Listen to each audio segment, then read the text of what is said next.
Cet été, un des stationnements du centre de ski sert de zone d'assemblage à la future remontée mécanique, un télésiège quadruple fixe avec tapis d'embarquement. En tout, 16 pylônes qui mesurent entre 7 et 15 mètres seront bientôt transportés par hélicoptère dans la montagne. Le directeur des opérations, Nicolas Léger-Loisel, prépare depuis 3 ans ce chantier d'envergure. Ce qui est crucial, c'est que là, ici, notre sous-traitant installe, assemble, reçoit des morceaux pour la confection de la nouvelle remontée mécanique. Donc, à ma gauche, on voit les pylônes. Donc, ces pylônes-là vont aller s'installer sur la base de béton qui a déjà été coulée par hélicoptère.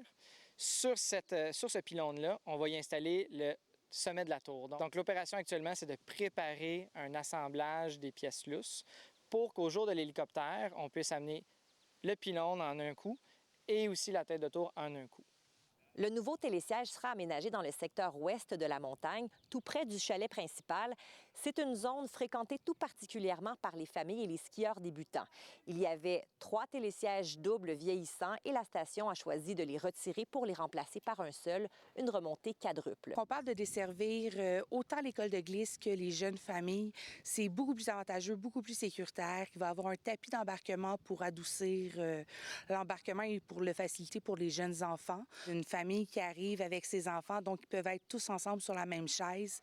Ça va demander moins de personnel, donc un roulement plus efficient.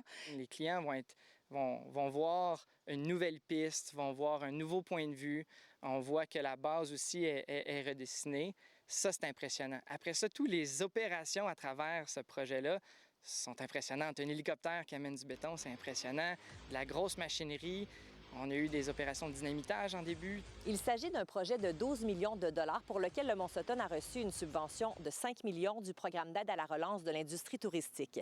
Le télésiège devrait être prêt vers la fin de l'automne, juste à temps pour le début de la prochaine saison de ski. Ici Marie-Hélène Rousseau, Radio-Canada, Sutton.